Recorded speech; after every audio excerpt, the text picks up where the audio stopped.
Voilà, bonjour la famille, bonjour à tous.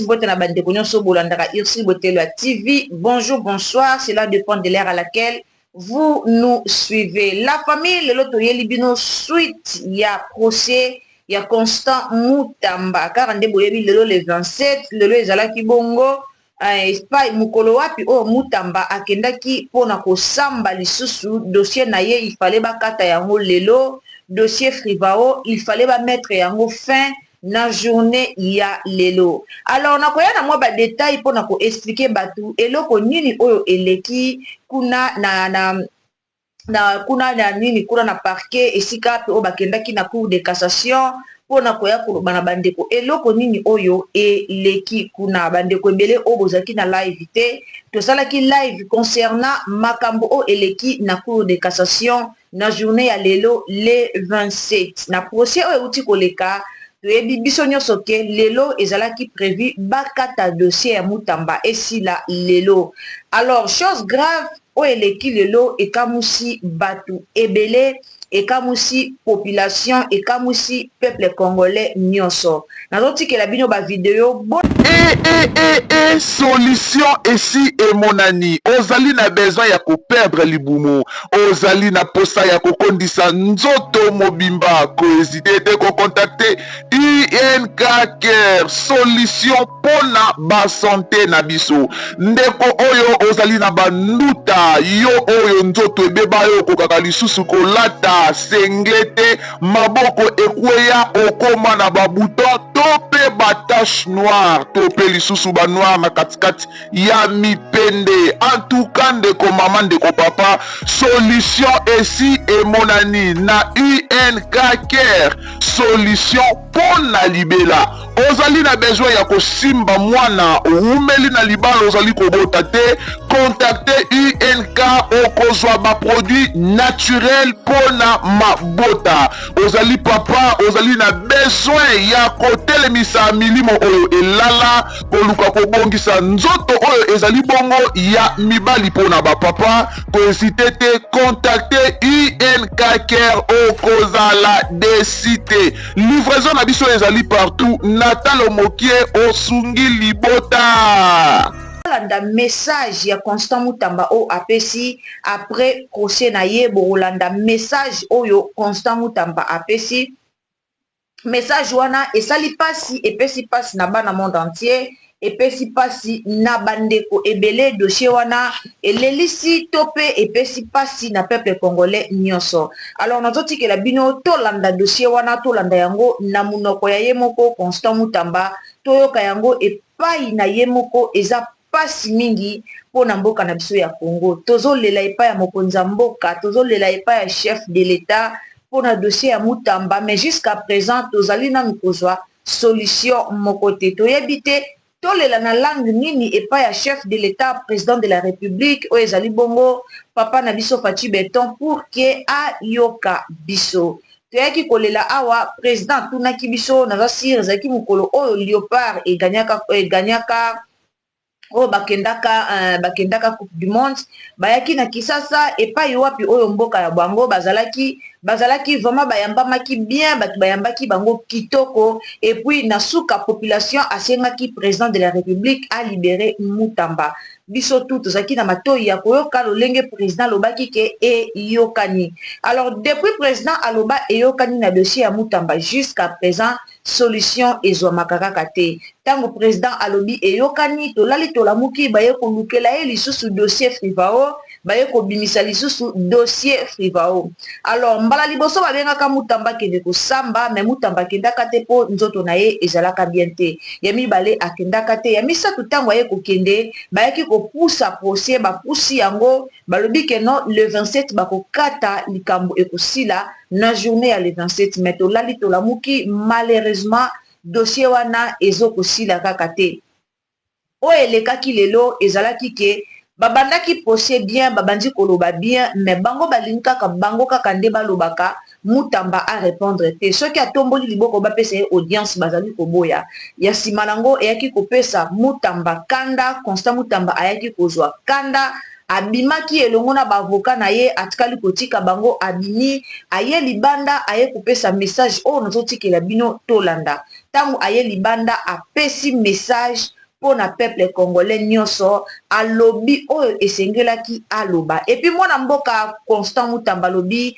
aza na ye pre soki boko condamné à mort akozala na ye pre po na yango po asi alembi na monoko ya Constant Mutamba abimisi maloba ete akotikala koya lisusu te na procès na bino ata bobengi ye 1500 fois akoya na ye lisusu te po oye azaki na besoin à trouver lelo yango te oye à trouver alors bon négliger ye aloba te kaka bino moko loba esalamela wapi peuple congolais bandeko bozolanda biso babone Irsi Botelo TV na otikela bino siko tolanda eloko nini o eleki na procès na biso ya lelo en tout cas so eza mbalano ya liboso okoti na chaîne na biso o s'abonner commenter liker partager biso na Facebook na WhatsApp na Messenger tindela ndeko lien azala na précision na makambo o eleki lelo toza na besoin mututu azala précise donc biso tout ozala na précision ya makambo oyo eleki lelo concernant dossier Mutamba alors yo ndeko ozolanda biso na bokebi nyonso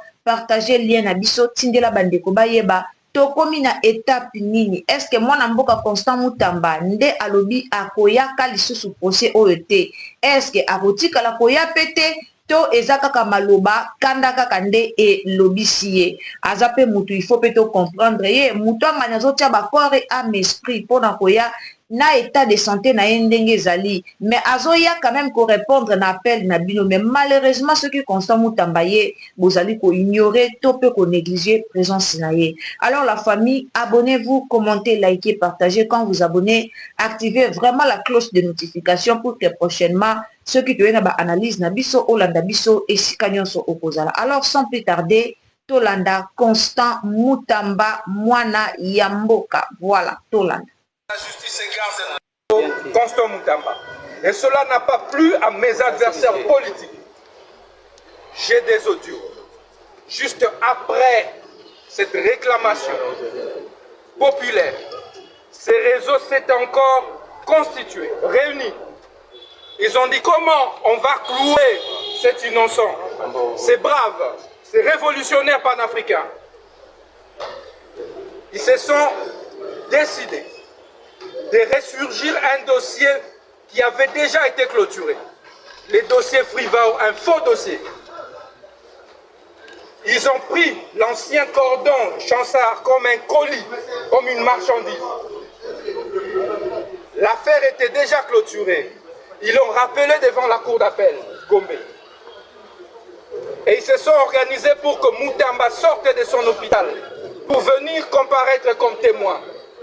Alors qu'ils n'ont pas réussi leur plan, automatiquement, miraculeusement, par sorcellerie, ils se sont mis à me transformer comme prévenu en ouvrant rapidement un autre dossier contre moi devant la Cour de cassation. Mais c'est extrêmement grave. Par quelle magie? En cas de litispendance, si c'est de cela il s'agit. Mais la litispendance est organisée dans l'article 145 de la loi sur les juridictions judiciaires du 11 avril 2013. Mais c'est clair, il n'y a même pas lieu de jonction ici parce qu'il n'y a pas de litispendance. Litispendance suppose quoi? Deux juridictions différentes qui sont saisies au même moment pour le même litige, par les mêmes parties et les mêmes faits. S'agit-il ici des mêmes parties? Non, je n'étais pas parti au procès devant la cour d'appel. S'agit-il de même litige? Non, non plus, les mêmes faits. Non. La citation a prévenu ici, répréhensible prévention, fausse prévention. Alors que celle qui vient de la cour d'appel, c'est 13 préventions. Mais ce n'est pas la même chose. Encore que, en cas de litispendance, c'est la suspension par une juridiction. Parce qu'on évite la contrariété des décisions. Mais on prend maintenant la connexité. Puisqu'on parle de la connexité, de la jonction. Dans quel cas on peut parler de la connexité? Mais c'est lorsque une même juridiction est saisie pour deux causes différentes, pour les mêmes faits, et parfois les faits peuvent être connexes, les mêmes parties. Mais dans les cas sous examen, quelle est la deuxième cause? Quelle est la deuxième cause? deuxième cause. Nous avons une seule cause, enrôlée sous RMP 023. RP 023. Mais non, pour 024, nous n'avons jamais été cités à comparer. Donc il n'y a pas lieu de parler de connexité. Il n'y a donc pas lieu de parler de jonction. Un autre fait, la partie civile ne se constitue pas devant la Cour de cassation. Ça, c'est l'article 78 de la loi sur la procédure devant la Cour de cassation. Qu'est-ce que la partie civile vient faire ici? Ubilex voluit dixit. Ubilex non luit tacui. C'est un principe sacro-saint de droit. On ne juge pas un charpentier. On ne juge pas un menuisier. On juge un ancien ministre de la Justice et garde le sol de la République démocratique du Congo. Un avocat, un enseignant à la faculté de droit. Vous n'allez pas bafouer les droits de la défense autant que vous voulez. On parle de la Constitution. Le droit de la défense est garanti. Est-ce que seulement la Cour de cassation est compétente pour juger Constant Moutamba à l'état actuel? Quel est mon statut? Quel est mon statut? Au moment de poursuite, je ne suis plus ministre. Alors que l'article 153 de la Constitution détermine clairement les personnes qui sont justiciables devant la Cour de cassation. Ce sont les ministres, les membres du gouvernement, les députés nationaux, les gouverneurs, vice-gouverneurs et autres. Est-ce qu'il y a un citoyen lambda du nom de Moutamba qui peut être justiciable devant la Cour de cassation? Parce qu'ici, on me prive du double degré de juridiction. Voilà, je ne bénéficie pas des privilèges de juridiction.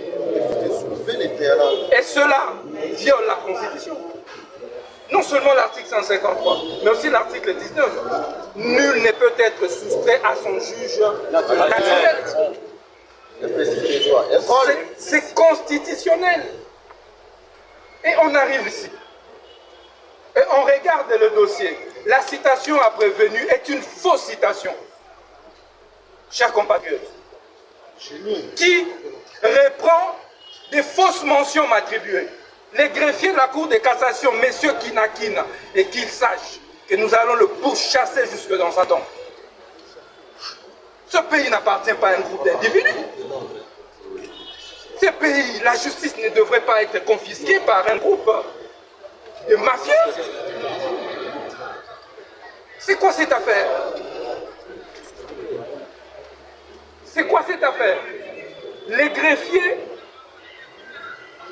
reprend des fausses mentions dans sa citation à prévu. Nous acceptons de venir comparaître. Nous demandons, présentez-nous alors cette citation en comparaître. Les greffiers mentent.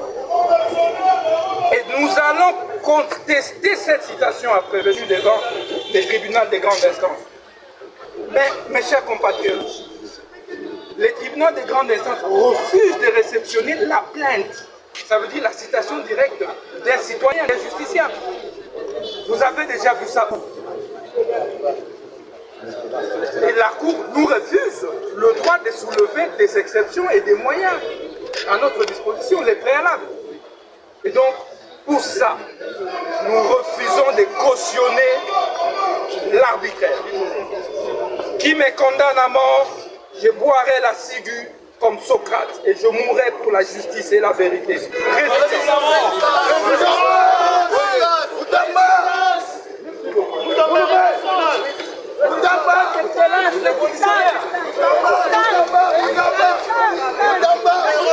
national. Résistance. Moutamba héros national. La patrouille à mort. La patrouille à mort. École Toliwa de Rolonga. École Toliwa de Rolonga. Bakufa va l'église de l'Oboté. Futur président.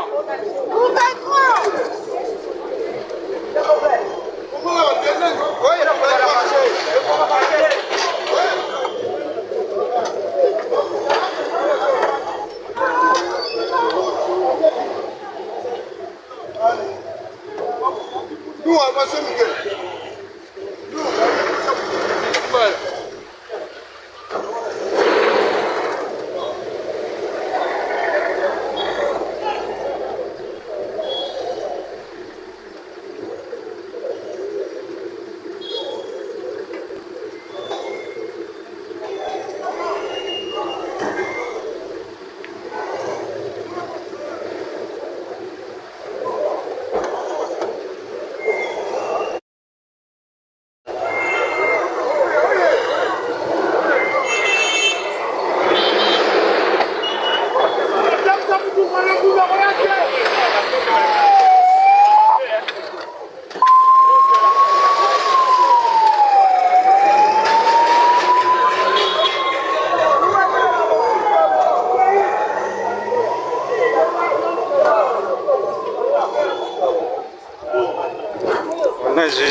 coupé le live. Mais vous avez attendu. Il n'y a pas de souci vraiment.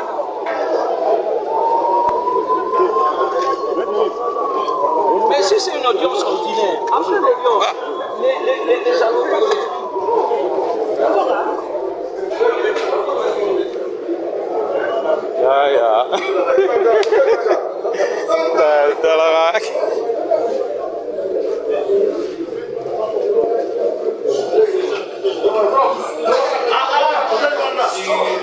Invitation de son petit frère. Parce qu'à l'époque, j'écrivais des articles par rapport aux actualités. Là, je travaille encore ce qui se passe. Et c'est dans ce sens-là, lorsqu'il y a eu le projet où le président devait, les candidats aux élections présidentielles devaient étaler leur projet de société. Et avec le programme que nous étions en train d'entretenir au niveau du centre d'espace pour Nagogo, on voulait aussi écouter.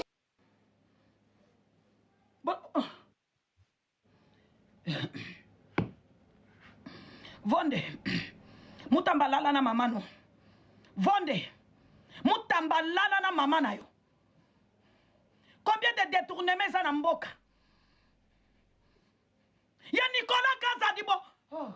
Ya Nicolas Kazadi. Bon. Non. Descends. Biloko suki. Yo, Yesu. Oh, Yesu.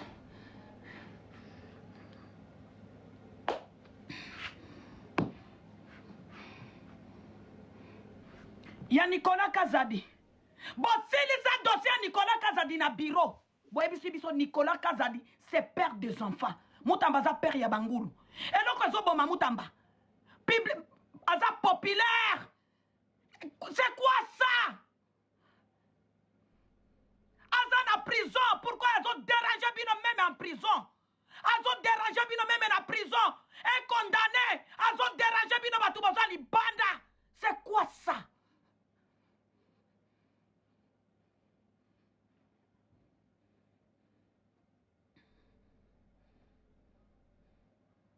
Vonde. Na yoki gouvernement. J'ai dit à Soumino, na yoki le gouvernement no soni. Moutou abimi na procès au gauche. Quelle honte! Moutou abimi. Alobi na bimi na procès. Quelle honte! Talaba mama ye. Papa Félix oza na chance te. Papa Félix Antoine Tshisekedi. Oza na chance te. Na procès. Il y a cour de cassation. Parquet ya munene na Congo. Cour de cassation. Mutu abimi alobi na koyoka te pe na koyaka lisusu te. Bo condamné nga à mort. Quel sonne. Papa Félix tala. Papa. Quel sonne. Nasoka sonne ya drapeau na ngai.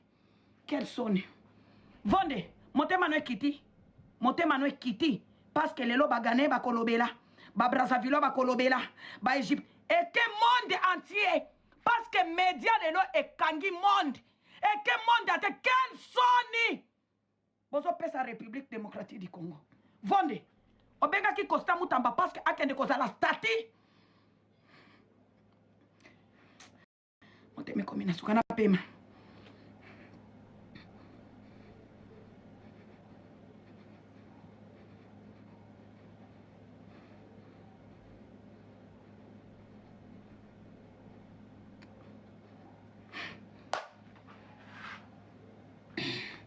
Quel sonne! Bozo tia sonne. Mboka eza na guerre. Notre pays est agressé. Mboka na biso eza na guerre.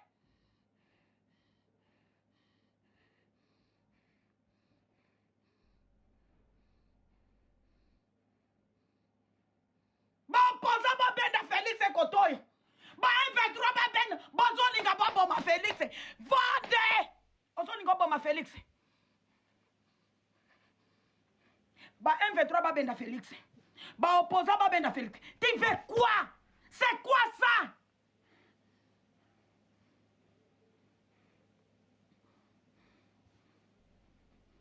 C'est quoi ça? Bozo comme ça batu mitema na suka. Biso nyoso toko baluka ba 1,25. Omoni biloko bozo sala. Peuple congolais to balukaka. Peuple congolais to balukaka. On va changer l'histoire. Nga soki na mi exposa kate. Vonde. Oza na chance na sina mi exposa. Soki na mi exposa kate. Vonde ngande bele na bomio. Nga.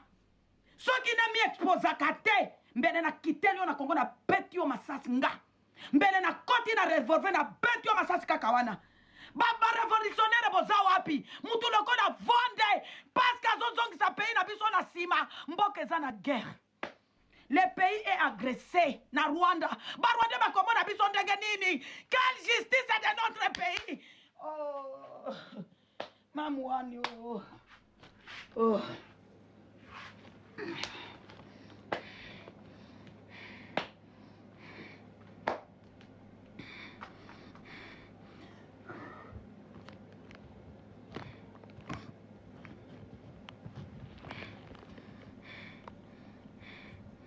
Bosali Sony. Vonde merci. Sony au Pessi Félix et Lelo.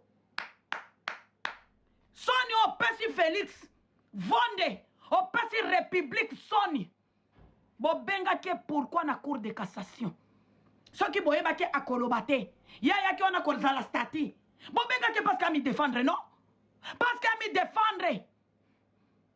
Bobenga ke akozala wana. Abanda kotala bino. Hein? Quel pays? Justice ya mboke kufa. Na Congo tozaka na justice te. Toza na injustice. Toza na injustice. Combien de détournements za na mboka? Tozwa nanu ya bumba. Zando deze sila nanu tembonge kenda wapi? Ya Nicolas Kazazi di. Bo jige na bureau. Un bureau comme toilette. Bo ebisi biso. Nicolas Kazazi c'est un père des enfants. Mutambaza père ya bambwana bapuko. Mutambaza père ya bambwana bapuko. Bozo tia Sony. Nga nazo ka Sony ya papa nanga Félix Antoine Tshisekedi. Soki bozo mona nazo ganga. Nazo tala image ya Félix. Félix azo bunda makasi. Félix azo bunda makasi. Na niveau nyonso. Abimisa Congo na boumbu. Ba bende na ba M23. Ba opposa ba benda e. Bo memele lisusu charge ya Mutamba. Boza bandoke. Vous êtes mauvais. Vous êtes mauvais.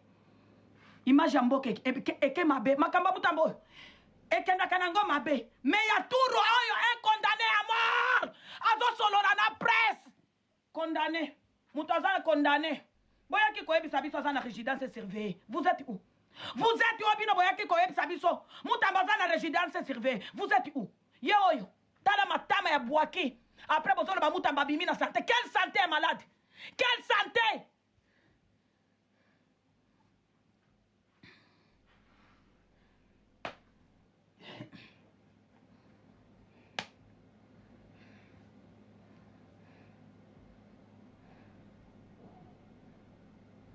La famille naza mama ya bana na pema na moni mote.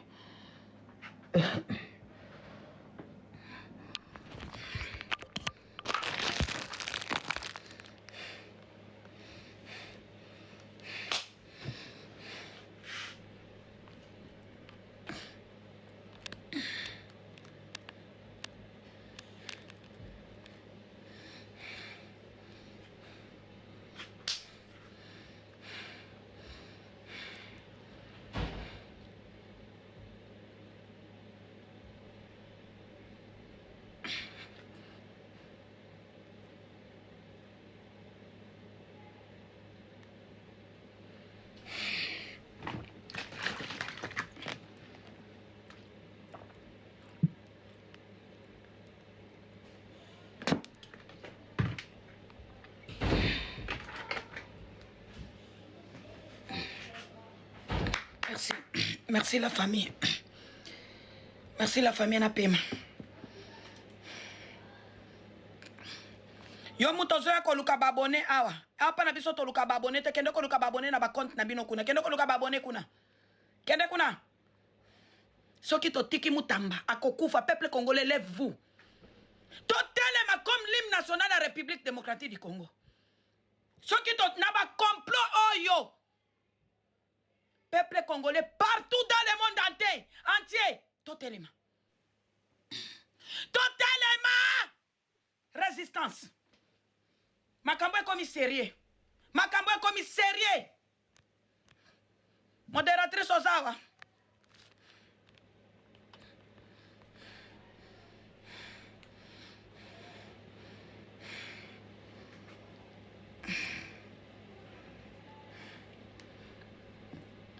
La famille n'a pas mal.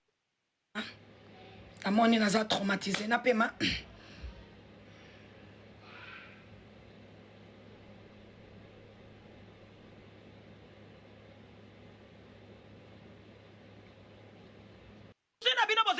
Akima boko condamné na Congo. Souci na bino akima parce que bon confirmé azaki moyibi. Boko mutamba ko kima te. Mutamba ko kima te. Vonde tinda batu ba beta mutamba masasi na prison.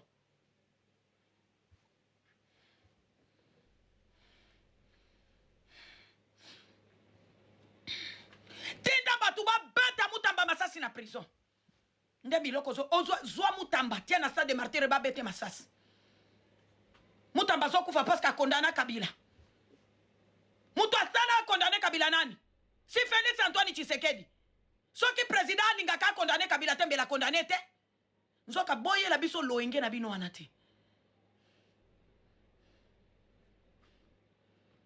Mwana batozo non nakati live. La famille botika nakata. Botika nakata.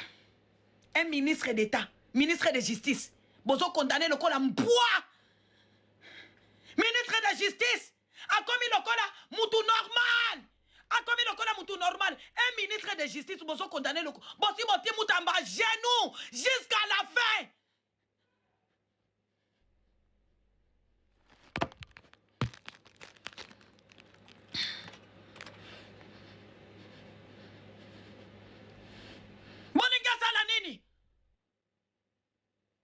Ministre de Justice a commis le col à Zoba, a commis le col à jouer Nabino.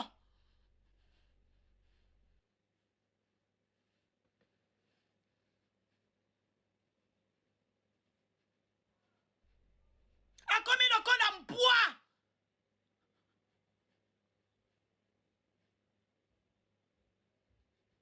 Ce qui va tout balingi balo babatu ya mutamba. Boye bika bakabo bazo sale zo pesa ndemo konza bote kasoni. Koza mututali ngaka Félix comme moi. Parce que Soni o eleki lelo. Et ça Soni a Félix Antoine Tshisekedi.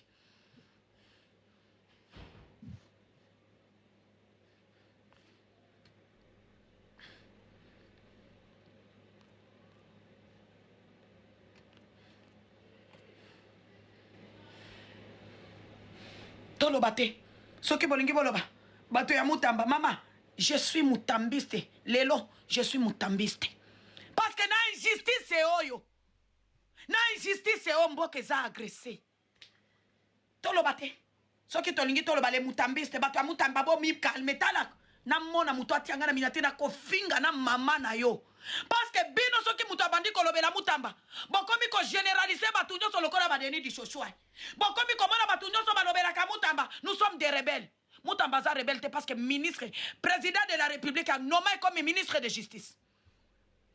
Un ministre de justice va être condamné comme civil simple. Civil simple. Ba Nicolas Kazadi ba iba bambongo. Ba détournement combien toi bi ba détourner na Congo.